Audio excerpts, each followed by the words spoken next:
it's almost, now that I'm looking at it from a different perspective because I've had an epidural. Mm-hmm. When I was growing up, my mom told me that she had had an epidural with me because I think they were, honestly, I think they were prepping her for a C-section because I had the cord around my neck Mm. and they were possibly going to need to get me out very Yeah. quickly. So that happened and she was very, very sick and she thinks that it was because of the epidural.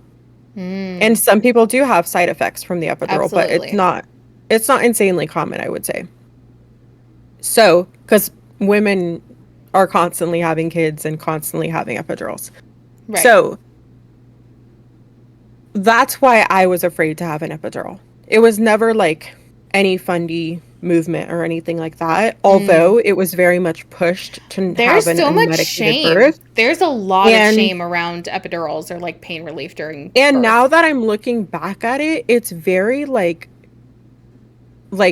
anti-vax, like it's in like the same realm of anti-vaxxing, honestly, because Right. it's like if you don't do it naturally for some reason, you're not as much of a as good as a mom. Or I don't, it's Yeah, so weird.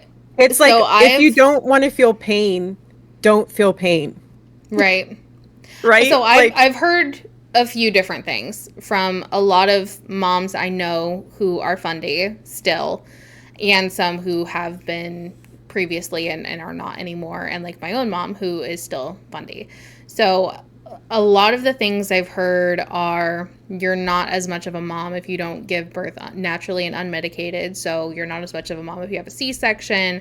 Like if you choose to have a C-section, if it's medically necessary, then it's different somehow. But like you're not, so you're somehow less of a mother for taking care the of way that yourself. you decide to give birth or I the way that you can't. do give birth. Like I can't with that. even me deciding to get inducted with my son, I'm sure that would be looked Yeah. down upon. When Yep. it's like, it's my body. I want to get him out as soon as possible when he's healthy. And it's like, Yeah. I know people that would probably be like, you should have waited so that he was like Well, came when you there's wanted, when he was ready. the other kind of like school of thought that's really popular, I think, in a lot of funny cultures is that it's unnecessary medical intervention if you choose to have an Hmm. epidural, if you choose to get induced, if you, choose a C-section or Yeah, something like that. if you It's like do, going against it's very nature. much like if you do one of those things, it's just gonna spiral and end up in a C-section. Right. That's the idea, Right. is like if you get one thing, you're gonna get the other thing and all these other medications, and then you're gonna end up with a And then they're just going C-section. to talk you into everything. And then they're going to vaccinate the kid behind your back and like all of that Yeah. kind of stuff. Like, we just go down When the whole rabbit none of hole. that's true. Yeah. Um, but yeah, I would say it's kind of weird because it's like we get pain relief for everything. Literally everything. Like if you have Right. stitches, you're not like, no, no, no, no. No. I if I get these Yes, they stitches, are, though. Yes, if they I get are, though. stitches, So many of them are like, oh, you have a headache? Here's some essential oils. Or like, they don't believe in mhm. Advil Yeah, or no, Tylenol or but anything like if your that. child, okay, but if you get bonked and you have to get stitches, Yeah. you're not going to be like, no, don't give me medication, because if you give me medication, then it was like as if I never got these stitches. Right. You know what I mean? Like it's like it literally makes no sense. Like Yeah. if you're in pain, don't suffer. Yeah. Get pain relief. Science has made it possible for us to have painless births. Like why Yeah. wouldn't you? You know, but like I understand the idea of wanting to feel everything and like know 100%. what it's like. I 100%. get that idea, but if you are suffering like I was, just do it. It's Both are okay. Like, both are 100% valid. Both are like 100% your okay. baby's going to be perfectly fine. You're going to be fine. Like whether you choose to have an epidural or not isn't going to decide the outcome of your child, because Nope. if your child was going to live or not, it's out of your control. You know, Yeah. like none, literally birth, you can plan all you want for it. It will never go the way that you think. So, Yeah. I also, That's what okay, that's the so main thing to know about birth is it goes the way it wants to. it also like gives birth by candlelight. Like no pain relief is its own thing, but like by candlelight. I am very Mhm. curious if that's like a something she feels like is a necessity or something she does to like make her calm. Like I don't I'm very curious like why that matters I and like mean, why it's weird because she's it looks choosing to like do they that. do in these photos, it looks like they do have, like, obviously electricity. Yeah, well, I mean, Um, absolutely they do. They have a 30,000 fucking dollar stove like I mean, it's hella rustic for sure in their house, which yeah, but they have electricity. which rustic, honestly, nowadays, a rustic look is usually more expensive. Yeah. Okay, so the article continues. Living out here, it must be hard to envision all the millions of eyes watching them. I feel like we're doing what God wants, Neilman says. We're on his errand a little bit. Daniel adds, we're on his errand a little bit, she repeats. So they both say the same thing. He says it first, then she says Also, it. Daniel's there. Yeah, oh yeah, yep. He's right there. So, how does she respond to the social media storms?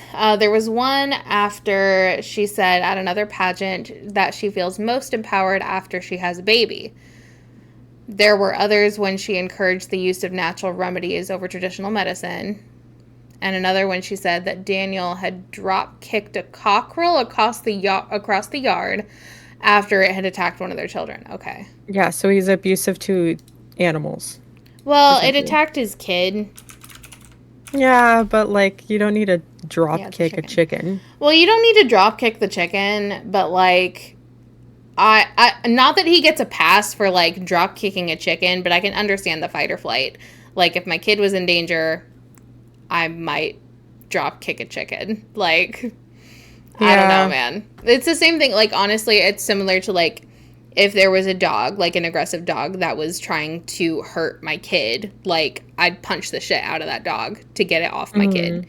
I'm not a dog puncher in my normal life, but if my kid is in danger, like I Yeah. don't like this guy, but I if it attacks a kid, I mean, you get a little bit of grace from me on that. Okay, so Daniel is so good about that, he says, looking to her husband. He says you can't lean into what people are saying or the titles people are putting on you. You just have to live your life and shut that out because if not, it will overtake you. It doesn't have an impact on her life at all. I mean, it does. I'll hear things. It's no fun. Like she pauses, looking up at Daniel, who is now standing behind her.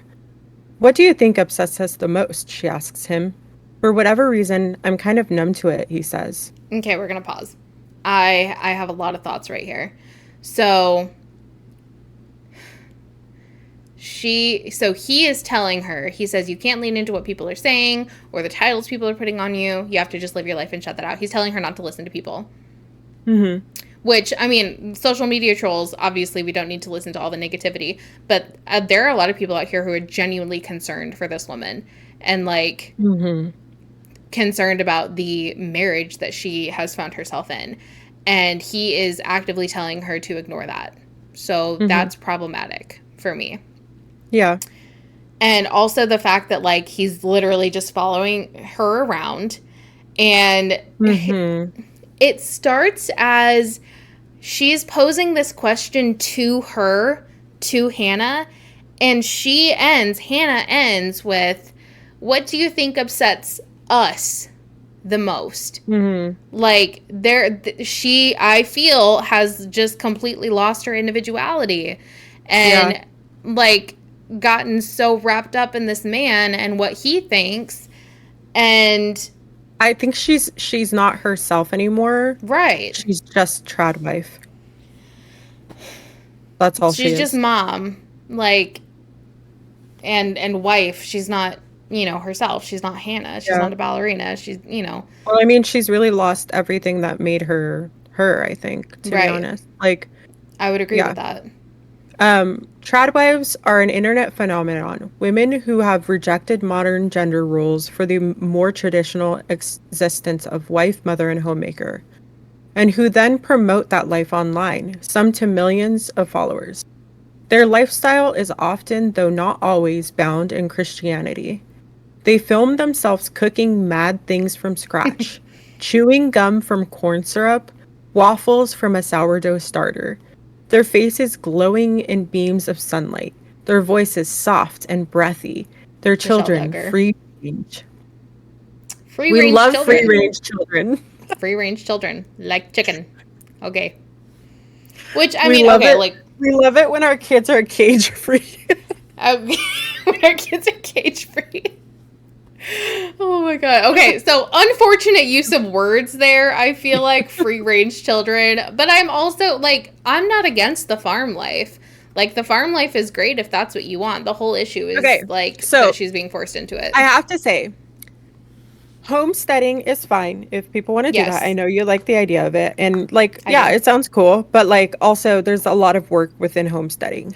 A lot of Absolutely. homesteading, though, nowadays is correlated to the Fundy movement, Christianity, Mormonism, Yes. whatever. It's very much hand in hand. So a lot of times when people homestead, they do have these not so good views. Right. Um, but yeah, so in order to explain tradwives and their popularity, we need to look back 15 years or so when the fourth wave of feminism was breaking. This was the girl boss era when women were told to be bolder in the workplace, to lean in further, to break glass ceilings. The poster women for the movement at the time was the Facebook boss Sheryl Sandberg. But as the years went on, women realized they'd been sold a lie. This individualistic feminism didn't resolve anything unless you were a millionaire. For normal working mothers, the girl boss era achieved virtually nothing. After years of silence, there also began a very public purging. Women talking about how mind numbing weaning is, about the isolation of maternal leave, the challenges of everyday life with irrational toddlers. Paradoxically, this made it harder for women to be honest about any of motherhood's joys.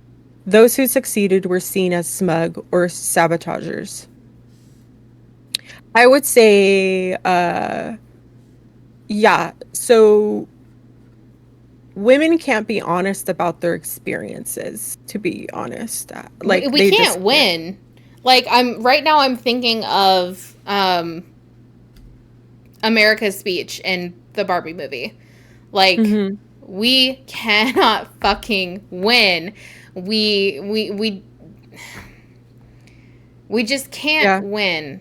I don't even know. I don't have any other words for it. Like we're either not corporate enough. We're not assertive enough in the workplace, but we're too assertive at home. We're either terrible mothers Well, because we go to work if you're or assertive, then you're bossy or bitchy. yeah. If you're like, Yep. no matter what it is that we do, there's always going to be a negative side, like another side of it that's negative, right? Yeah. And that, like, with motherhood, it's really sad because there's so much we can't talk about. Like, Mhm. it's a very much like it's an unspoken thing that, like, you can't talk about your negative experiences. I Like, hate that. you can't say that you're not enjoying being a mother because it's not fair to the people that don't get to have kids. Like, for some reason, you can't own your own experience without offending others that don't have your experience. But it's like we all have our own individual It's not experiences. correlated for Yeah, like like it's each person can have different, literally completely different experiences. Like, yeah. I hated, like, not hated, but my pregnancies were horrible. Yeah. Absolutely horrible. I just had a bunch of really bad symptoms and stuff, and it was just not fun for me. The only thing Yeah. I liked, obviously, was I could feel the baby move, and that was cool. And the Sure. idea of growing a life and like having the baby at the end. But I prefer not to be pregnant. If it was possible for me to get a surrogate for my kids, I would have. But that's not a Yeah. possibility for me financially. Like, there's no way I could do that.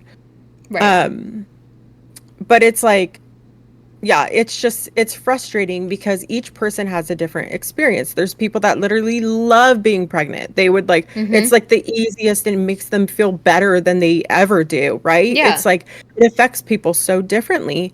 And the same thing with postpartum, the same thing with like babies. Some people hate babies, some people love the baby stage, some people love the toddler stage, some people hate it. Yeah. It's all like very much your own experience, and it's okay to feel any type of way.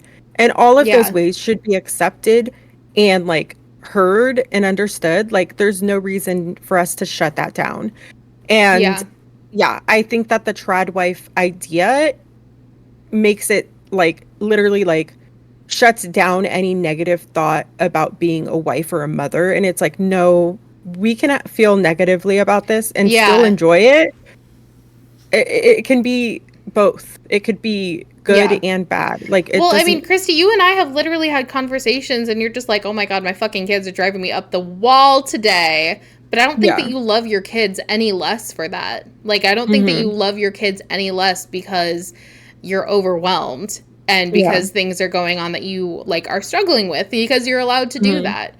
And like that's so ridiculous to me that somebody would listen to you say I'm overwhelmed with my kids right now and think, "Oh, you're a bad mom or you hate your kids or Hmm. something like that." Like Well, it's bonkers. I think the biggest thing that we're not allowed to talk about is miscarriages.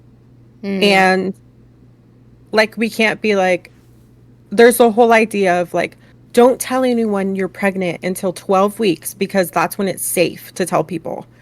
But it's Mhm. like if you don't tell anyone, then nobody knows that you had a miscarriage. So then you're all by Yeah. yourself in this Yeah. thing, which And that's the whole again, thing. like It's like everything is valid.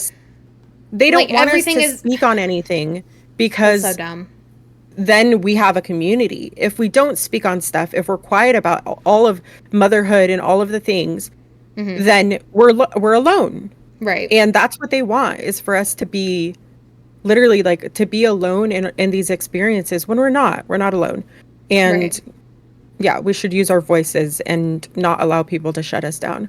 100%. Um, but yeah, I think that the trad wife thing is very just not productive in like for women and motherhood and stuff. Like I honestly believe I in the idea of like having affordable childcare, like yes. having all of these things that we don't have in America. Like Absolutely. I saw this thing on Facebook or something. It's called I think a Scottish it's like a Scottish baby box.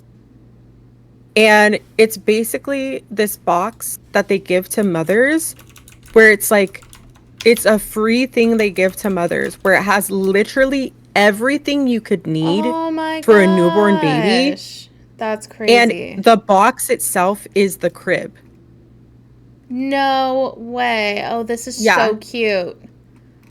And Stop so, and then it. there's people in the comments, they're like, I love Scotland for doing this, like that it's their country. And they're like, I'm so thankful that my tax dollars go to this to help Yeah. others. Like, Yeah. what a beautiful thing, right? That's Like, amazing. I think it's beautiful to use like tax dollars to actually do something good, Good. not, Yeah. go towards Make the rich genocide. richer. Yeah, that too. Okay. All right, so the article continues. And so, as a reaction to both the girl bosses and the frazzled mothers, along came a group of women who didn't seem to care about any of that. They advocated for a life that rejected the drive for money, public power, and success, and elevated gentle domesticity. I think I'm saying that right. I I promise I'm guess, smart. yeah. And Because hands-on it's motherhood to an domestic. almost divine state. I don't think it Enter would the be trad wives. I don't think it would be domesticity.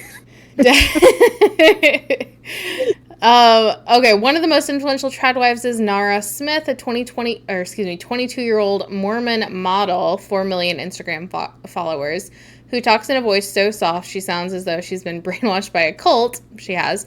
And is constantly pregnant and draining something fermented through muslin. Like making Oh my cheese. God. Keep up your beauty, says SD Williams, 120,000 Instagram followers. I've seen a lot of her videos. Who gives off more of a submissive 50s housewife vibe. You and your husband will benefit. See, I don't see I any of these can't. people on my feeds. Oh, really? I think it's because No. I watch a lot of, well, I also have TikTok and you don't Are have you like a TikTok. home? It's because you're a I like my homesteader. homesteading stuff. I'm very Mhm. here for that. I eventually that is something that I would love to do. Probably not in America, but it's something that I would love to do. Mhm. And I See, think a lot of that it goes hand in sounds hand, cute. unfortunately. It sounds cute, but there's so much work that goes into it, and No, also I'm not under any illusions that it's just I going to would be rather have cute and Instagram worthy. for me, I'm like I would rather put all my money into maybe having a chef. Fair. And like I don't know if we're No actually going to animals, do like it. Like it just that. depends, but I mean, we could also I love the idea of having a ridiculous amount of animals and being able to rescue more Mm-mm. dogs. Like I love No, more babies very much. I've talked to Nathan about how I want to do like a husky rescue Yeah, cuz where you have 3 like huskies. where we have like a huge yard where it's Yeah. literally just like a million huskies, Yeah. just rescuing all the huskies, or even like fostering them until they have Yeah. homes and stuff. But So I because would love they're that kind of babies. stuff, but I mean I also love running water and electricity and like a bathroom Mhm. that's inside, like those kinds of things. I mean, balance. We love Also, some balance. like Netflix, okay. Oh, facts, yeah. And I If mean, you're we're out in the both big country, gamers, like we're going to need to have if you're internet, out in the so country, you're not gonna have good Wi-Fi, let's be honest. yeah. Well, I mean, it depends. There are some places where you can get I mean, it's starting some to, but decent not really. connections. Um, not really. It depends. We've looked into this quite a bit. So then it shows her like getting milk and stuff, Yeah. and yeah. But yeah, I haven't seen. Oh, the whole idea of like it's her saying it's the soft voice thing, like you're brainwashed. It's literally giving Michelle Michelle Duggar. Duggar. Yeah. Mhm. Yeah. Dude, honestly, if you're a man who prefers a woman with a soft voice, that is such a red flag. Like, you just don't want somebody who thinks for themselves, and that's gross. That's really gross, Yeah. honestly. It's kind of pathetic. I mean, I'm assuming there's women that like prefer to be submissive though, too. Oh, 100%. And they're like, Right? okay, Like I don't so know. I don't know them, but I know. So I think that like Theo and I we have a pretty good balance. Like Mhm. there are some things where I just prefer not to care and I prefer to let him make the decisions. Mhm. And okay, so a great example of this is like vacations. If we are going on a trip, if we are, road trip, whatever it is, my brain is off. I am not handling the finances for the trip. I am not handling any of the planning. I am not doing shit. I'm enjoying myself. He Mhm. gets to plan the itinerary. He gets to decide how much money we spend. And he buys lots of things for me and it's great. But like Mhm. that's my choice. Like I prefer to turn my brain off because I don't do a lot of that. Like I handle a lot of the finances for the house and things like that. Um like in my real life. So vacation time, I just turn it off. So like there are times where I very much prefer to just let go and not give a crap. Mhm. And I love that I get to do that. I have also chosen a partner who is capable of making decisions that I know that I'm going to be okay with. And Mhm. obviously if there's a situation that I don't agree with, I can say something. But like that's very different than like not having a say in anything all the time, which Yeah. is what fundamentalist submission preaches, and that's not actually Number one, it's not biblical, in my opinion. And number two, it's just not equal or fair at all. Yeah. Anywho, that's my 2 Yeah, go cents. ahead. Moving on. Many women I know who have and want a life that looks totally different are addicted to watching all this through others, though others are served it by an algorithm as if it is grooming us into submission. Some watch it as sort of a thrilling escapism, others simply find it soothing, and others still use it as sort of rage bait, taking pleasure in being annoyed by it all. That's fair. I don't think we're using it as rage bait. We just have different opinions. Mm-hmm. Trad wives are seen as a counterculture against the quote unquote rot of low birth rates, says Leslie Root, a behavioral scientist at the University of Colorado. This isn't isolated. It's part of a wider political anxiety that I'm worried might ultimately end in attempts to circumscribe women's lives. Yeah, facts. Let's talk about low birth rates. We're going to get a little political right here. Low birth rates, JD Vance, are not because women want to not have children. There are a lot of women who don't want to have children, and that is 100% valid. I love my cat lady status, and you are not going to change my mind. The reason that I don't have a kid yet, there are a lot of them, but the big one is financial. I cannot afford to have a child. I can't afford to send my kid to daycare. I can't afford to send my kid to school. I cannot afford baby supplies. I can't afford that kind of shit. Like, Well, I mean, I also it's can't afford to become a take time off huge- work and recover from childbirth. Like, I have a job where I get decent maternity leave, but lots of women don't, and they don't have time to do that. Like, the reason that people are not having children in America has nothing to do with loving cats or oh my god, It has it makes nothing me to do so with their angry. want of wanting to do it or not. It has nothing Yeah. to do with them, period, because Yeah. it's become a phenomenon of the fact that millennials literally cannot afford housing. They Yeah. cannot buy a house, Yeah. period.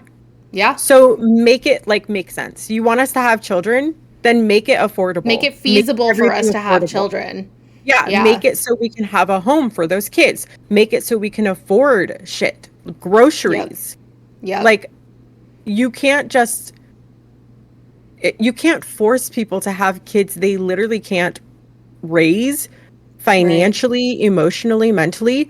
And Absolutely. if you want us to have more children, then make it possible. Yeah. And I remember when I was speaking out on abortion, I don't know, it was probably the year, was it the year after 2020, the Roe versus Wade thing? There was like a whole thing going Yeah. on I where think it was um 21 it or was 22. pretty crazy, and I ended up speaking out about it. And I remember someone saying, I was like, if you want us, like, if you're gonna force us to have children that we Are you going to like pay for don't it? want or we can't pay for, are you gonna also support us, like give us free maternal leave, like pay for the children's stuff, whatever, blah blah blah. And someone messaged me and said, "Oh, so you just want free handouts?" No. Like, oh my Oh shit, god, my this is sound so stopped. Oh, ridiculous. okay. This is actually so stupid. Like, no, I don't want free handouts. I want to be able to afford this shit. Mm-hmm. Like, I don't want the government to have to pay me to have a kid. Like, I don't want that free shit. I want my job to afford me the luxury of having a child. That's what I Mm-hmm. want. I'm not looking for anybody to pay for me to have a kid. I want to be able to afford that, and I can't. Yeah.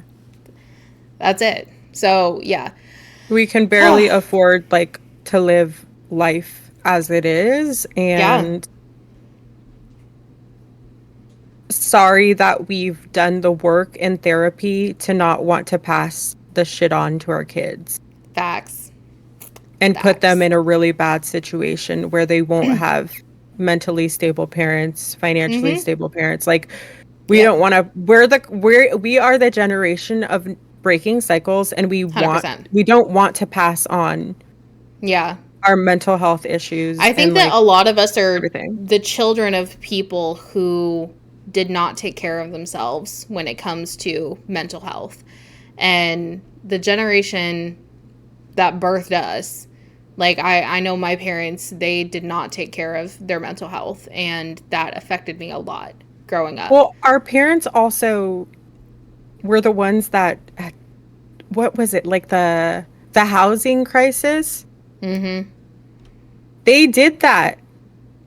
Like they're the ones that Yeah. caused that. And so like it's just like, oh man. And then they're Yeah. judging us for not having a Facts. house or not having kids and stuff, and it's like, no, you didn't even know how to work with finances yourself. So Yeah, you why are didn't you have to worry about it. Like it wasn't an issue. So anywho, okay, article continues. Nealman is the most well-known trad wife, despite never having attached herself to the movement or even used the term. How does she feel about it? We were already together doing what we were doing, Daniel replies instead. And then trad wife came along. We can't help it. This is what we are. If we're trad dad, trad wife, so be it.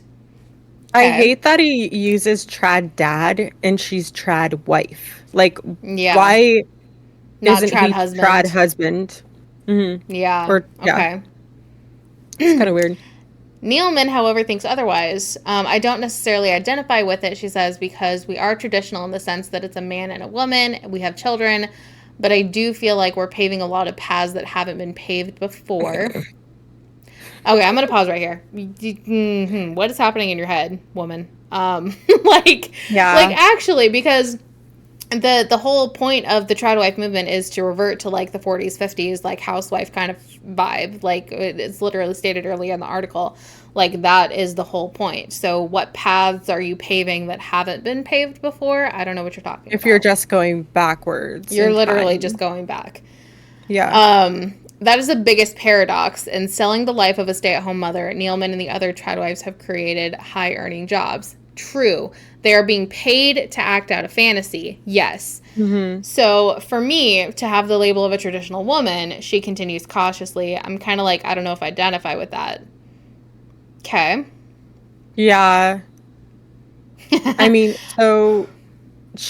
okay, so also she acts like all she does is be a stay-at-home mom when she doesn't. She also supposedly is part of the company, but she's not. She's not at all. Um, Only the She also does husband like all the farm owns. stuff and everything. Like she Hmm. does No, way more. he's the only one who owns the company. She's not like in the actual writings as a company owner. Oh. Okay, Yeah, that's she interesting because the next part of this article says, is the husband the head of the household here? No, Daniel answers. We're co CEOs. Yes, Nealman says we are. No, I'm pretty positive. I watched a video where they found the like paperwork where Interesting. she's definitely not part of the company. It's just Okay. the husband. And it's just kind of crazy because it's called Ballerina Farms, like after her, or Right. Ballerina Farm after Yeah. her. And it's not Ballerina's farm, it's just Ballerina Farm. And it's just like, he's a Nepo baby. She's Yeah. making tons of money off of Yeah. Instagram and TikTok. Yeah. So yeah, it is Yeah. really ironic that the women who are promoting this, like the man goes outside the home and works, and like, the man brings in the income, like they're promoting that kind of a lifestyle. It's very interesting that they themselves are turning to social media to make income. Yeah. And I mean, they make a decent bit. So that's Yeah. No, interesting. they're making tons of money. All of these people are. Yeah. And then they're like, you guys can do it too. And it's like, no, we can't because we're normal people that don't I cannot have afford a $30,000 stove. I'm sorry. I'm financials. going to keep going back Yeah. to that. That's just astronomical to me. Well, most people Uh, can't afford to be like stay-at-home parents either. yeah. Like, Yep. that's not an option. Yep. Okay, so then it goes So on and says, go ahead. is she a feminist? I feel like I'm a femin. She stops herself. There's so many different ways you could take that word. I don't even know what feminism means anymore. She absolutely feels as though she has become politicized by other people. We try so hard to be neutral and be ourselves, and people will put a label on everything. This is just our normal life. So Okay. she definitely is just like avoiding talking about feminism, Yeah. probably because of her beliefs, I assume. We head outside and into the truck, Daniel driving, me in the front, Neilman and the toddlers in the back. The other kids are being homeschooled in the barn, where they learn a Mormon Christian syllabus, taught by a woman who lives down the track. Oh, that's good. I thought she actually homeschooled them too. I Yeah. am told I will sit down with Neilman one-on-one later in the afternoon. Interesting. We pass the family minibus, a 15-seater. Is the aim to fill it? Someday, yeah, Daniel says. We are getting old and worn out, Neilman says. Baby Flora strapped to her chest, sounding less sure. So we'll see. If that's not a cry for help, I don't know what is. That it makes me sick. He's just like, oh Yeah. yeah, we're gonna pop out more. Like it's literally what, 2 seconds for him. Actually. It's it's probably a year's two for her. Yeah. So fuck him. Online, the Neilmans sell meat boxes for their cows and pigs, as well as branded sourdough starters, rock salt, copper measuring cups, and beeswax candles. They have 3 full-time employees on the farm, 30 at the warehouse, more than 10 in the office, and a creative director who manages the website visuals. So they literally, like, it's serious nepotism. Like, Oh yeah. he's able to afford all of these things because he's a nepo baby. And, like, Right. this dream that he had to, like, act like he's, like, a They're hard playing worker. poor. They're just playing poor. Yeah. Also, he has plenty of fucking money to hire a nanny or a babysitter. Yes. You'll see that he doesn't like to do that. We drive past the dairy cows, looking out across a river valley and the arid mountains beyond. Was this what she always wanted? I ask when we get a moment alone, while Daniel checks on the animals. No, she says. I mean, I was like, she pauses. My goal was New York City. I left home at 17. I was so excited to get there. I just loved that energy, and I was going to be a ballerina. I was a good ballerina, she pauses again. But I knew that when I started to have kids, my life would start to look different. Makes me so fucking sad for her Actually. because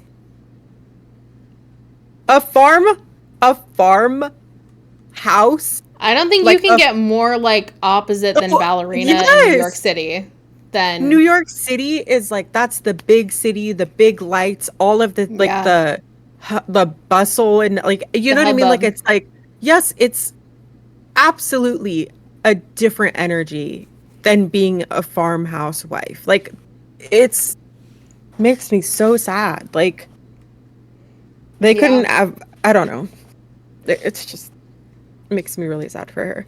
Neilman was the 8th of 9 children born to Mormon parents in Springville near Salt Lake City. The family ran a florist and the children were homeschooled. Neilman gravitated towards ballet at 14. She went to summer school at Juilliard, returning for her undergraduate degree, which she paid for by competing in scholarship pageants.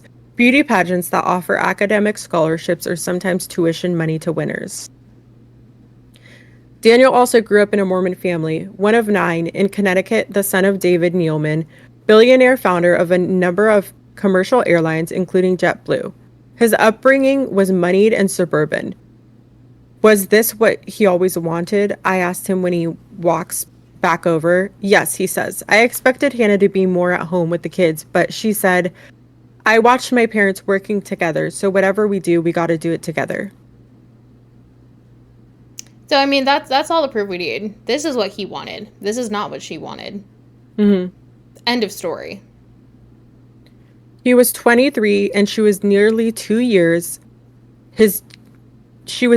years his senior year when they were introduced by a mutual friend at a college basketball game. I saw her and I was ready to go, he says. Sign me up, I was thinking. Let's get married. But she wouldn't go on a date with me for 6 months. Yeah, because she had fucking goals, bitch. Yeah. One day she mentioned to Daniel that she was getting the 5-hour flight from Salt Lake City to New York back to Juilliard. She didn't realize his dad owned the airline. So Daniel was like, I'm on that same flight, she says. I remember checking in and them saying, you're 5A and you're 5B. I just thought, no way, that's crazy. Daniel smiles. I made a call. He had pulled strings at JetBlue, and so began their first date. Oh my god, that's so creepy. That's actually so creepy. So this woman says no. He's asking her out and she says no. And he's like, "All right, let me stalk her real quick and find out what flight she's on and Basically make sure force her to sit with me for hours." Actually, where she literally can't leave. Like, dude, that is actually so creepy. This is so old school, though. Like, for them being like wanting to be old school, this is very much on track with that because back in the day, they were like, oh, yeah, my wife said no so many times, but eventually I won her over. Like, that bullshit. It's like, no, you should have just, take no for an answer. Like, take no for an answer. And okay, we're going to talk about this because, like, I feel like men get so upset. And they're just like, well, how are we supposed to find anybody if you're just going to say no all the time and you're going to play hard to get and all that kind of stuff? I'm just like, all right, number one, if a woman says no, that means no. Leave her the fuck alone. Number two, if a woman is playing hard to get, that is not your problem. If she says no and she doesn't mean no, she's not good at communicating and you can walk the fuck away. Like... No, I've definitely told someone literally to their face, like, I'm sorry, I don't like you that way. We're just friends. Yeah. And they continue to try to romance me. This narrative of, like, keep asking, try again, fuck all of that. No means no. Okay. Leave us alone. Yep. Back then, I thought we should date for a year before marriage, she continues, so I could finish school and whatever. And Daniel was like, it's not going to work. We've got to get married now. After a month... Yes, Your Highness. What the fuck? After a month, they were engaged. 2 months after that, they were married. How can you know someone after just 1 month? You don't. Dude, he wanted to have sex. Like, let's be honest. He wanted to have sex. Well, yeah, that's the only reason fundies get married. Let's be honest. Yes. Moving into an apartment Daniel rented on the Upper West Side. And 3 months after that, she was pregnant. Wow. The first Juilliard undergraduate to be expecting in modern history.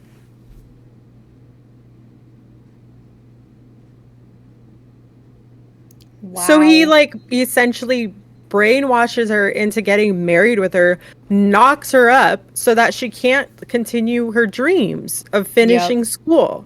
So he gets everything that he wants. And now she can't leave because there's a kid. You can read the next part. Daniel got a job as the director of his father's security company, Nepo baby, moving their young family to Rio de Janeiro, Brazil, where before long she had 3 kids under 4. Wow. Fuck my life right now. No. Yeah. At first she was still dancing professionally. The family eventually settled in Utah. Our first few years of marriage were really hard. We sacrificed a lot, she says. What? Okay, I'm sorry. What exactly did you sacrifice altogether? Because you had crazy money. You sacrificed a lot. You sacrificed your body. You sacrificed your career. You sacrificed everything for this man. We did not sacrifice. You did, girly. Keep Own it. reading. But we did have this vision, this dream, and Daniel interrupts. We still do. Okay. What kind of sacrifices, I ask her. Well, I gave up dance, which is hard. You give up a piece of yourself. And Daniel gave up his career ambitions? What are you talking about? The man literally has a job as the director of his father's security company. He's a Nepo baby. What career ambitions? He literally has this farm that he wants. He's also the CEO of this ballerina farm. Right. Like, what career ambitions did he give up? Exactly. He didn't give up shit. He got everything he wanted. Yeah. I look out at the vastness and don't totally agree. Good for this author. Daniel wanted to live in the great western wilds, so they did. He wanted a farm, so they do. He likes date nights once a week, so they go. They have a babysitter on those evenings. He didn't want nannies in the home, so there aren't any. Oh my lord. The only space earmarked to be Neilman's own, a small barn she wanted to convert into a ballet studio, ended up becoming the kids' schoolroom. That makes me, like, literally makes me want to cry for her because she's given up all of her dreams. Literally everything. He doesn't love her enough. No. To allow her to have a nanny. To allow her to have a babysitter. To allow her to have any space of her own. Yes. The one space that was for her. Only when it benefits him. Because you know, like, date night means sex. 9 times out of 10. Like, yeah. So only when it benefits him do they get a babysitter. Like, fuck you, dude. Actually, fuck you. Like, but that's what makes me so frustrated. Because in the very beginning, when she's getting ready for the pageant, she's doing her, like, ballet things in the bathroom. In the bathroom. Yeah. Yep. You couldn't, like, you literally couldn't spare a fucking ballet studio. You couldn't build her something or build the kids a schoolroom. You have the finances. You have the money to do anything she wants. Yep. And you don't fucking care. You literally don't care about her. So Daniel wants to take me to see the new dairy farm buildings while Neilman goes back into the house to make lunch for the kiddos. We stop at an irrigation ditch, which he explains. Like, he literally the offices, which he explains. The milking stations, which he explains. I check my watch, feeling edgy. I want to talk to Neilman. Yeah. Just one more stop, he says. Neilman calls him. Okay, he says to her, we're just heading your way. He adds, driving in the opposite direction out into the fields to show me another ditch. What an ass. Yeah. Finally, this day is supposed to be about her. Yeah. Yep. And he's just... She can't have this one day. Mm-hmm. Not even a day. She can't have a couple fucking hours. No. Finally, we get back into the kitchen, sitting at the table surrounded by an ever-changing number of children. One is clattering a can opener next to my tape recorder. Okay. Another is pulling a whole roast chicken from the aga, whatever. 3 more gather around. The fancy $30,000 fucking stove. 3 more gather around it with forks, eating from the pan. Another spills a pail of milk over the floor. We have half an hour to talk before Neilman has to take some of them to a ballet class. Oh, that's cool that her kids go to a ballet class. We love that. I noticed there's no TV. Yeah, but also Neilman's the one taking them, so. Oh, yeah. Well, of course, that's her job. She's the mom. She has to do everything. Don't you know, Christy? I noticed there's no TV. We watch some stuff on the computer, one of her daughters says. YouTube videos? No, just Little House on the Prairie. How about iPads? No, another little girl says, except we can play Ring Around a Roses and jump on the trampoline and play lacrosse, and that's everything. How about phones? No, says 8-year-old George, one of the older kids. Sometimes if we go with our cousins and we play on a phone, then we're, like, addicted to them. That is such a fundy, like... It's the same thing with, like, sugar and shit like that. Like, oh, you do it once and you're gonna get addicted. Like... Yeah. Stop. That's ridiculous. But I also feel like if they never get to do it, then obviously they will be because they never get to do it. Right. Yeah. Like, Yeah. legitimately. Yep. Yeah. It's like a special Abstinence treat. doesn't It, work, whether it's sex or soda or mhm. phones or whatever. Like, abstinence just doesn't work. Yeah. They have a cleaner but no childcare. Neilman does all the food shopping, kids in tow. So she has to take all 8 children with her to Wait, go grocery like, shopping. she can't do like Instacart? Jesus. And cooks from scratch. They don't do ready meals. Despite the more traditional aspects of their relationship, Daniel is a hands-on father, taking the kids out to the farm and doing all the laundry. Oh wow, thank you. Congratulations, you do the laundry. Oh, You do the you mean laundry. you help take, you know, some responsibility for all the children that you made with her? You I can't get over that. I'm a hands-on father. I do the laundry. What the fuck is that? I can't. I can't. Does he actually and to me I'm like, does he actually like fold it and put it away? Because I doubt it. Oh, that's a good question. He probably throws them in for her. Ah, the children appear to look after each other quite well too. Don't have kids. If you can't parent your kids, don't have kids. Like, if you can only parent 2 or 3 kids, only have 2 or 3 kids.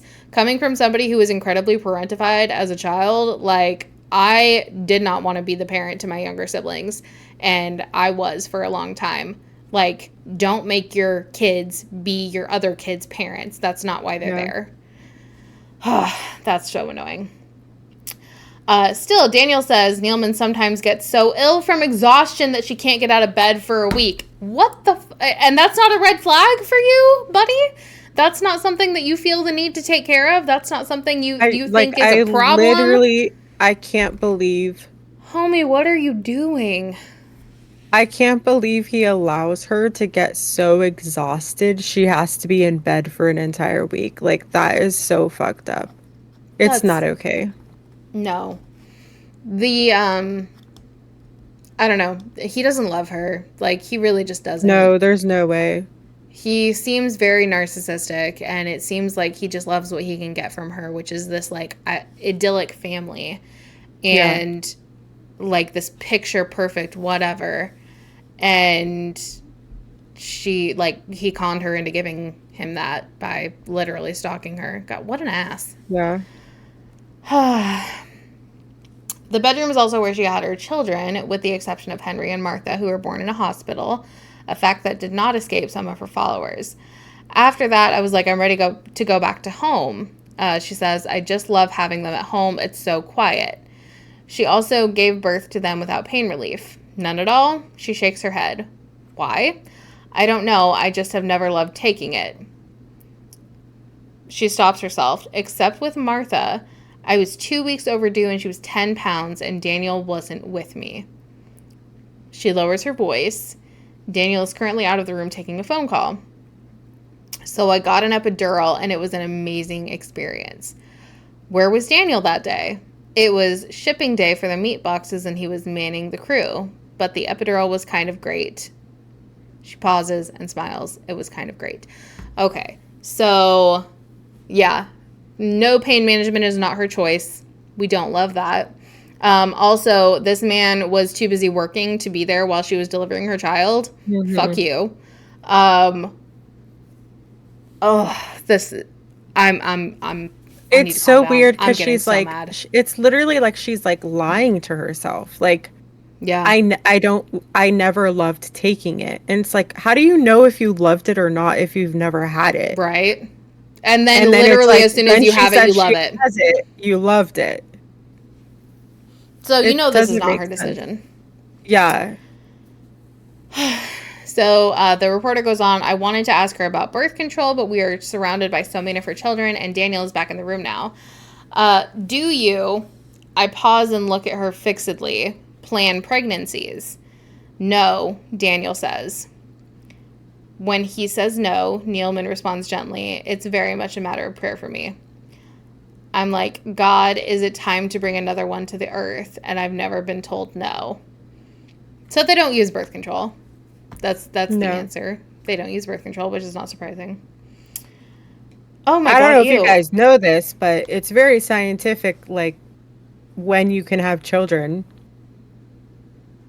and You don't how even need to often. use like okay, depending on the person. Like you can do non-hormonal birth control by like planning your ovulation cycle for a lot of people, like things like that.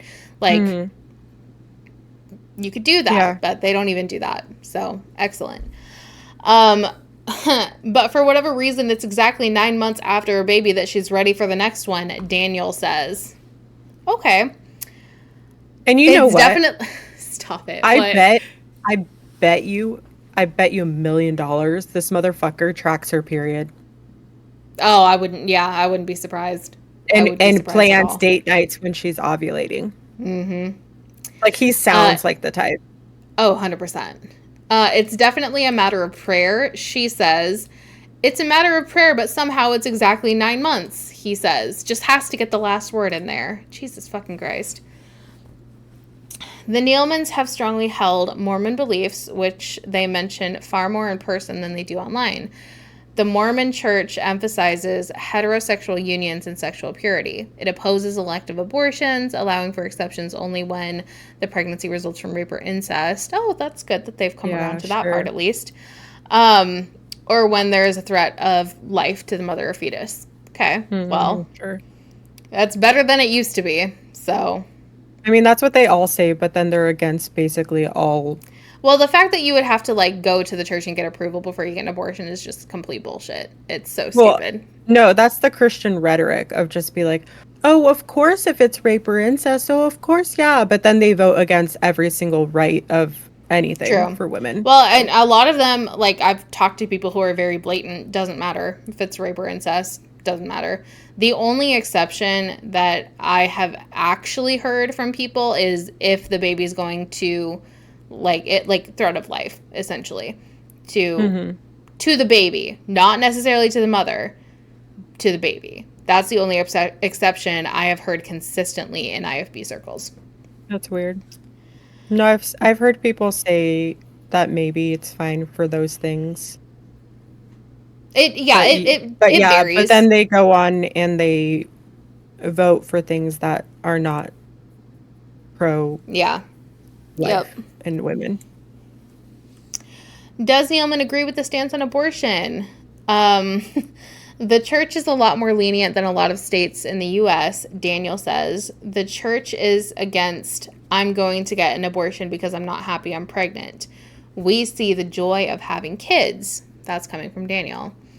And the A sanctity of nepo baby. life. Yeah, yep. Like so these people have no idea what it is to be broke and pregnant or like Hmm. not able to feed the kid you have and then find out you're pregnant. Like they have no idea. They're so Hmm. ridiculously out of touch. He is so Yeah, they are. ridiculously out of touch.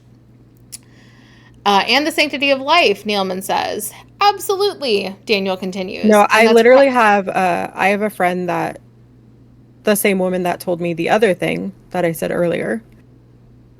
She's like, my third baby was a surprise baby, and guess what? We decided to keep it and blah blah blah. And I'm like, no, you had the option to keep it. yeah. You were Yeah, well well, off that's the thing. enough. You had the choice. When you Yeah. say, she literally said, we decided to keep it. You made a choice to Hmm. continue that pregnancy. And And also, you because of had that rights, choice. exactly, because of rights in America and because of your personal financial situation, you had that choice. A lot of people don't. Yeah. Most people don't. Most people Yeah. are poor and in a very hard situation, Yep. living paycheck to paycheck. Yep. So, adding another mouth to feed and saying no to that is actually like it's like a just thing to do. It's the right Yeah. thing to do if you Yep. aren't ready and you're not able to have another life, like Mm-hmm. supporting another life, it's the right thing to do Absolutely. for that child's life. Like there's the like literally a fetus will literally remember nothing of its life. Absolutely. Like it won't remember anything, and it's better that than to have a horrific life. I would agree. 100%. And then he says, so this is Daniel talking, and that's probably why the church tells you don't have sexual relations, get married. Okay, so that's literally exactly why they got married. because if not, you might have a kid that you regret having, and all of a sudden you get an abortion, and that's not good. Dude, how stupid are you? Like, Okay, actually, how stupid are you? just because you're married doesn't mean that you won't regret having a child that you had. Absolutely. Like, married people can have abortions too. It's not just people who accidentally get Married pregnant people can and regret having kids. Yeah, like 100%. anyone can. Like, oh my God. And they would see that as a sinful act. Yes, Daniel says, you need Jesus, Neilman adds. Okay. um, mom. A little girl cries, I want to go to ballet now. I can't, it seems, get an answer out of Neilman without her being corrected, interrupted, or answered for by either her husband or a child. Usually, I'm doing battle with steely Hollywood publicists. Today, I am up against an army of toddlers who all want their mom and a husband who thinks he knows better. Facts. Why, I asked before I leave, did she do those pageants in between babies?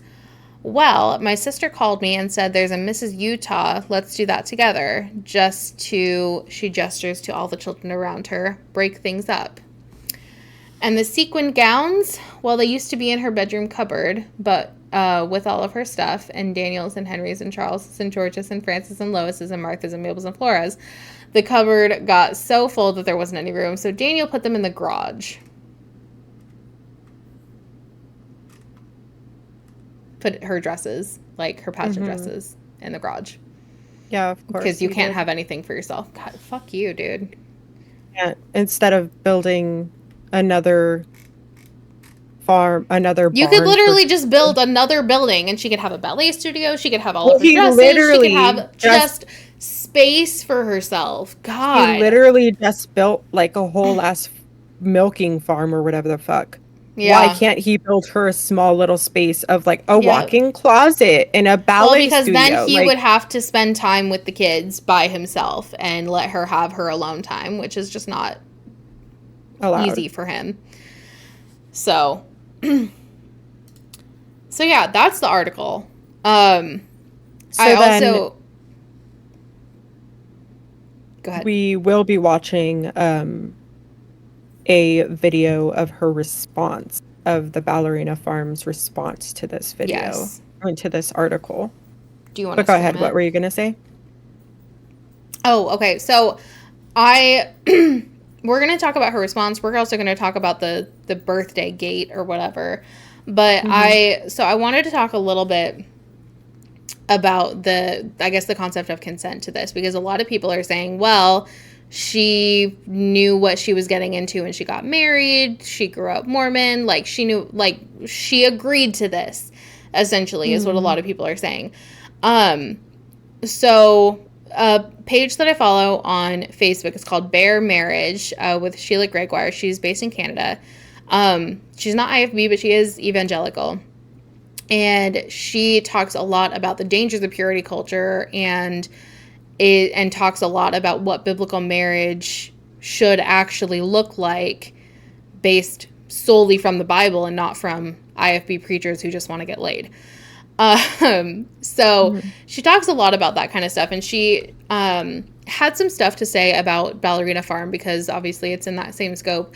And she talked about, can you give consent to not give consent? Like, can you consent to not being able to consent?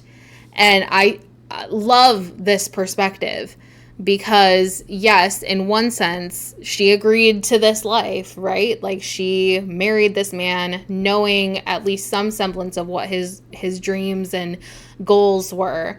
I don't think that she knew everything, obviously, being 3 months in, getting married, and, you know, not being very young at the time, like, not having the wherewithal to understand that.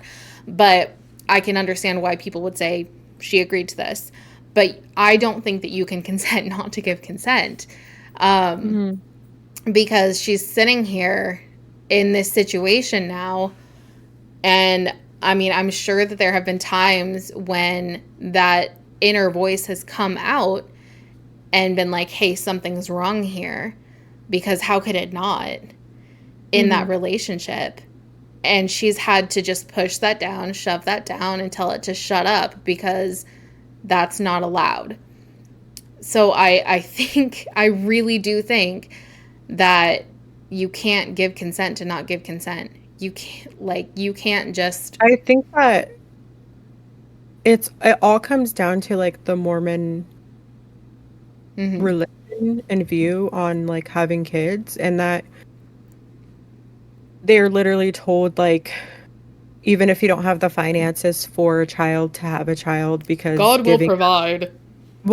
because giving up like a cup of coffee or a luxury of some sort is nothing in comparison to like I don't know what they believe really with like how if they have a whole bushel of kids. I don't understand what the goal is there Right. based off of like the Mormon religion, but it's viewed as like the number one goal for Yeah. them to do is to like be fruitful and multiply. And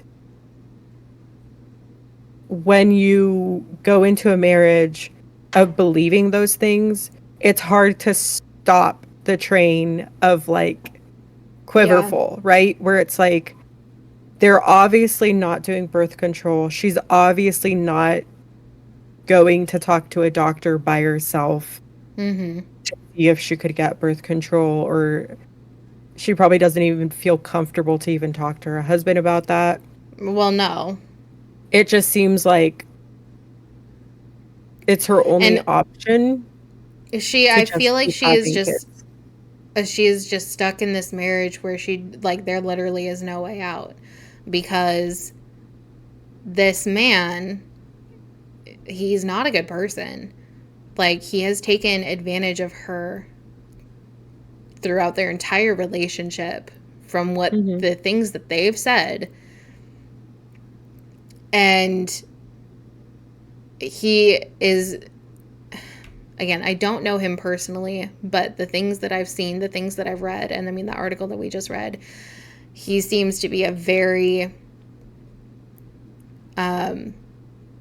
stubborn, I think is a good word for it. But I mean, even beyond that, just incredibly bullheaded and unwilling to change his views or beliefs to protect people he loves. I don't think that he actually loves her. He's Yeah, just I not a don't good know if he knows person. what love is, I honestly. don't think he does because you don't do that to somebody you love. Like,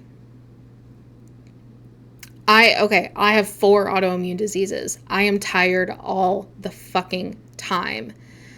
And there will be times when I'm up and I'm trying to do dishes or I'm trying to do laundry and I can barely walk and I'm limping around the house. And my husband will literally take things out of my hands and carry me to the bedroom or tell me to go lay Mhm. down and snuggle me until I fall asleep. Like, that is what you do. I'm going to cry because I love him so much. That is what you do for the people that you love. You take care of them, you fill up their cups, and you make sure that they're okay. And Yeah. he couldn't give a shit about her other than what she can give him. And that's just really, really despicable. Oh no, like you have to check in with your spouse and like make sure that they want to have more kids. Yeah. And like based on what she said, it sounds like she's kind of reaching the end of her limit Tired. and She's like fucking tired. yeah, and he's not seeing that. He And doesn't then care. we'll go on and watch this. Yeah, go ahead. A couple of weeks ago, we had a reporter come into our home to learn more about our family and business. We thought the interview went really well, very similar to the dozens of interviews we had done in recent memory. We were taken back, however, when we saw the printed article, which shocked us and shocked the world by being an attack on our family and my marriage, portraying me as oppressed, with my husband being the culprit. This couldn't be further from the truth. Nothing we said in the interview implied this conclusion, which leads me to believe the angle taken was predetermined. For Daniel and I, our priority in life is God and family. Everything else comes second. The greatest day of my life was when Daniel and I were married 13 years ago. Together we have built a business from scratch. We've brought 8 children into this world. and have prioritized our Wait, so they have a workout studio, but she can't have a ballet studio? Right. marriage all along the way. We are co-parents, co-CEOs, co-diaper changers, kitchen cleaners, and decision makers. We are one. That's cute. And I love him more today than I did 13 years ago. We have many dreams still to accomplish. We aren't done having babies. We are excited for our new farm store to open, and I can't wait to see what the future holds for the rest of it. But for now, I'm doing what I love most, being a mother, wife, a businesswoman, a farmer, a lover of Jesus, and making meals from scratch. You didn't build a business from scratch.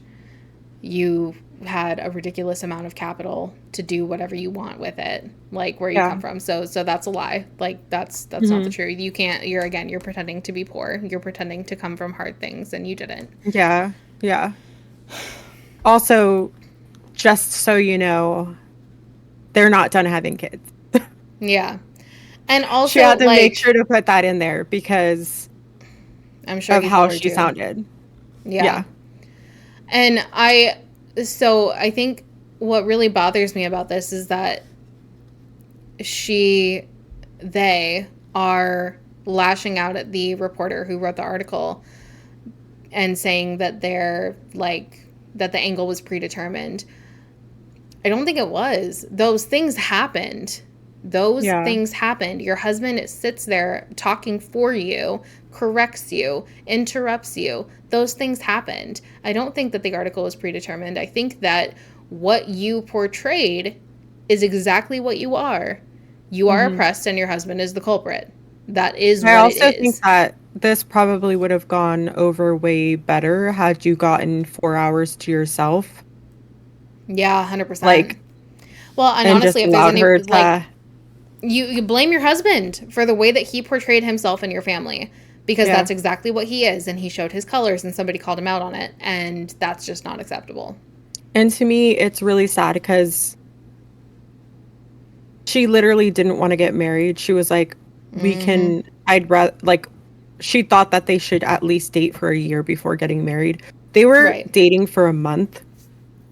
And then she's saying that marrying him was the best thing that's ever happened to her.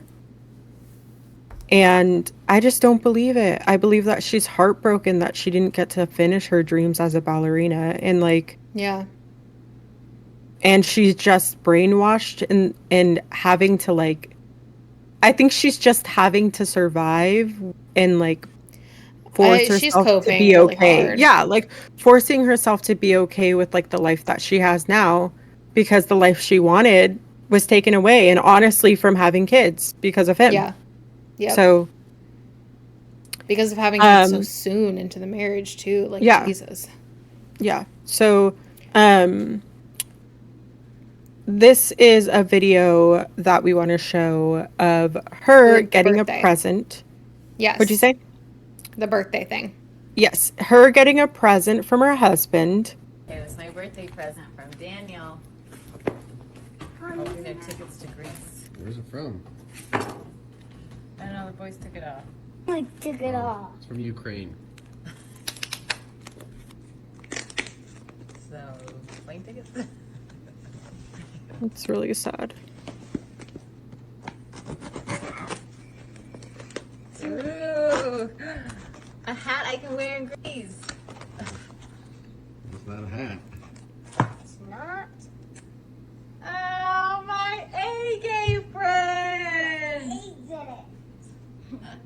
Great, they didn't gather eggs. So Yeah, cute. It's really cute. Really cute one. That's the best. You're welcome. Thanks, honey. Not for a long time.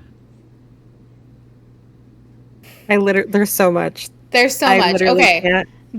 Okay. So, I mean, with everything that we've talked about, this woman works her ass off for this man. All she wants is a vacation. I'm sure that they were probably going to She's take the kids with them. literally saying that. Like, She's tickets to Are Greece. they tickets to Greece? Is over this a and hat over that I and can over wear in again. Greece? Like Greece.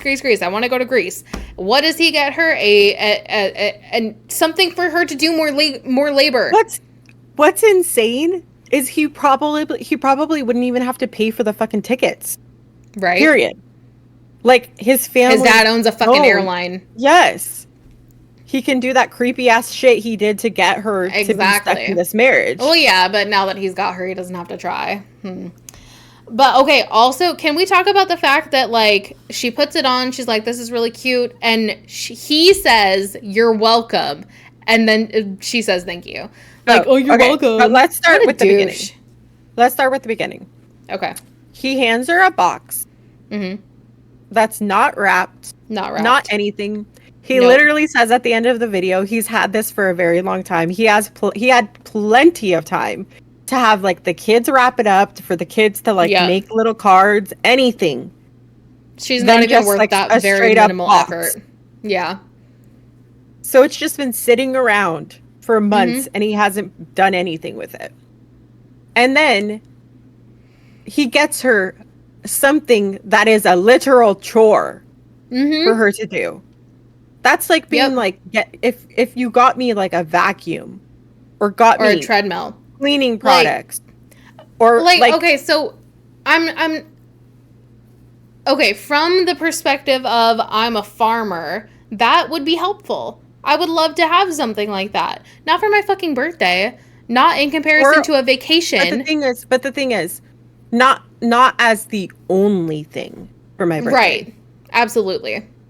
Like, that would be cute. Like, if the kids, you know, were like, oh yeah, she really wants, like, that would be really helpful for mom. Because, like, I know I always gave my dad ideas for my mom and stuff. So, like, it's cute. Like, that would have been cute for, like, to be from the kids.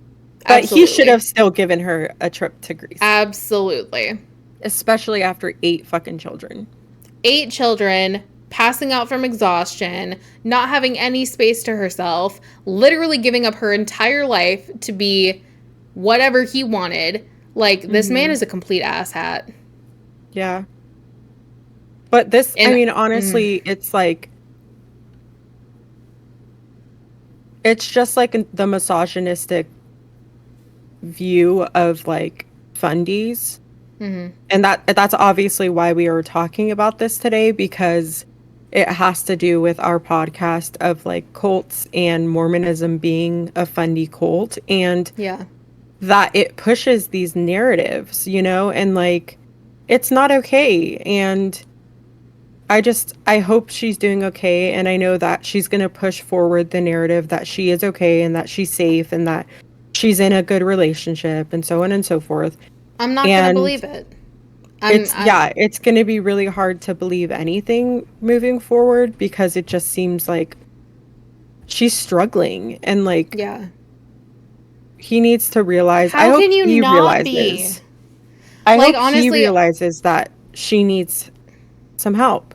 Yes. If you want this woman to pump out a ridiculous amount of kids and do all this shit for you, like, the least you can do is just take fucking care of her. Get her some help. Like, that is the bare minimum. You are not even doing the bare minimum, sir. You are not.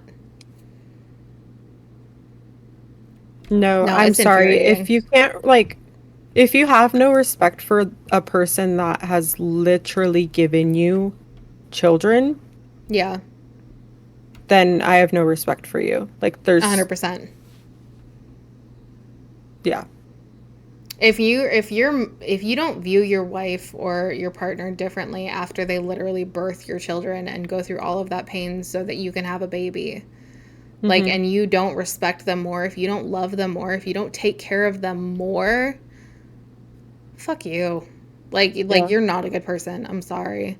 And I think that, unfortunately, like, I know that, you know, faith and a lot of the churches where we come from, like, that's so common. That and that's just normal. And honestly, like, I'll say it until I'm blue in the face, but I'm so glad that I ended up with somebody who did not go to faith and did not go to an IFB church, because the way that I have been taken care of in my relationship, I didn't know that was possible. Like, I didn't know that was normal. I didn't know that was the minimum. Like, I did not know that was supposed to happen in a relationship. Well, there's a lot of things that it's like I didn't learn until like seeing other relationships where I'm like, Yeah. oh, like this is what a healthy relationship looks like, or oh, he does that for you, oh, he does this for you, and like Yeah. realizing the bare minimum, right? And then like communicating and getting to a place where it's like we feel like it's a balanced Yeah. place, right? But it obviously takes work when you grew up in a fundamentalist. So much work.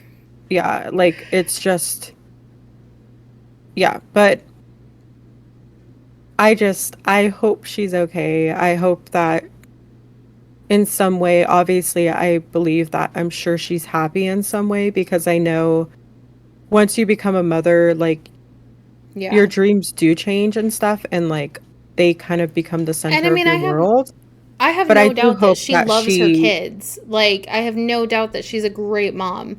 And I have no doubt that she has some happiness in this life that she's found herself in because she has so many children. Like, when you have a kid, you love that kid 9 times out of 10. Like, Mhm. it's just happens. And so I know that she has some love in her life, but she doesn't have a partner. She doesn't have a husband. Not a good one. No, no, Like, he's not a she, good partner for sure. And no. yeah, it's just obvious, like, because he doesn't allow her to have her own things. Yeah. It's just like literally not allowed. I don't know. Like, I understand the trad wife movement. I understand why it exists. I understand the appeal of homesteading and things like that. And I have some of those desires too. But I'm never going to be a doormat. Like, Yeah. there's a big difference between making my husband a meal from scratch, which I do sometimes because I enjoy it, and he does it way more Mhm. often for me. But there's a big difference in that and not having a say in your own life. And I feel like she doesn't have a say in anything that Yeah. happens in her I life. also And have it's to really say, sad. like, sometimes women don't like cooking. Oh, 100%. Dude, my husband Like, cooks way more than me. Like, I rarely that's the cook, and thing. I'm not great at it a lot of the time, and I don't particularly enjoy some of the things. Like, I like, don't really enjoy cooking. I'll get I the really bug, and I'm just don't. like, I have this meal that I really want to make, and I'm gonna do it, and I'm Mhm. gonna go shopping and get all the ingredients and do all the things. Like, I'll get this bug, and then as soon as I'm done with that, I'm just like, oh my god, I have so many dishes to do. I'm never doing this again. This is the worst No, thing I've ever yeah, done. Like, and I exactly. don't have that desire all the time. Yeah. No, I make like I'm a good cook, but I don't like to cook. Mm, So, yeah. yeah. I have like a few really bomb meals and then I'm just like I everything else it just Yeah. I Like, wish I didn't have to eat. That's how I I know, feel about right? cooking. It's such a pain in the ass. It really is. I But think it's anyway, the I biggest think, chore. Like eating, cooking and eating is my biggest like yeah. chore. Like I'm like, Yeah. "Oh my God, again? I have to eat See, again?" mine's dishes because Theo does most of the cooking. Oh no, yeah, I hate dishes. I hate dishes. We Absolutely. also don't have a dishwasher in our Oh, house. you don't? No, we Damn. don't. I am the dishwasher until I'm That really tired and sucks. then I make Theo do it. Uh, Mm. yeah, no, so that sucks. Can't wait to move. It's great. No, Nathan does our dishes, but we do have a dishwasher too. So Nice. Okay, so I he's did do got a it off load easy. though No. while he was gone. I did a See, load, teamwork. so Teamwork. yeah. We love it. But yeah, if your marriage shows any of these signs, Right? please Get the fuck out. No. yeah. But I mean, question it. Like genuinely. I'm not even joking. Like, red flags are red flags. Like, if you see some of these signs and God, like a lot of these people are Christians. I'm sorry, my mind is going way too fast for my mouth right now. God does not want you to be in an unhappy, unhealthy marriage. Like, I firmly believe that. I don't think that that's Mhm. biblical. I don't think that the man being in charge of every single thing in the household is biblical. It's not. Mutual submission and mutual respect, like partnership, that's biblical. Yeah. It's very different. So Yeah. if you're in a relationship, in a marriage where you're not being treated fairly, I would strongly recommend seeking some outside counseling, because don't go to your Yeah. pastor. They're just going to say you're not trying hard enough or not sleeping with your husband enough. That's what they're going to say. So Well, outside just counseling is I would great. say just seek counsel and also like bring it up with your partner and Yeah. communicate with them. And if they're not open to communication about these situations, about it being like Yeah. too much for you and needing more Yeah. support from them, that's a really, really big red flag if they're not willing to 100%. support you and help you when you ask for help. Like, that's Absolutely. what love is. That's what Absolutely. love is. So, And it's allowed to be um, hard, like figuring out the dynamics of a healthy relationship versus something that has been toxic in the past. We've been together for 8 years. We've had phases where I've been very toxic, where he's been very toxic. Like it happens over the years. But figuring out the dynamics of a healthy relationship after that is really hard. And we've done couples counseling. It's worked wonders. There's no shame in that whatsoever. Like, I'm not going to say we're perfect by any means, but like we've figured out how to have a healthy relationship, and yeah. we argue and fight a lot better than we used to. Like, it's hard work. It's allowed to be hard, but you have no obligation to your husband, to your wife, to God, to anybody to stay in a situation where you're inherently unhappy. And that's all I have to say. And I'm done. yeah, I think that's everything for this video. If you guys enjoyed it, please give it a like and share it and watch it a billion times. Also, if there's ever any sort of video that you'd like us to react to with any kind of like fundy or like culty religious type of thing, We send it love the our tea. way and we'll look it over and hopefully we can react to some funny stuff and weird stuff out there. Indeed. Bye, everybody. Thanks for watching. Bye. Share your story. If you have been affected by religious trauma or abuse, we want to hear your story. Even if you're not ready to share publicly, we would be happy to listen and support you on your journey, free of judgment or pressure. Please email us at cultconfessionskjv@gmail.com to get started. We believe you.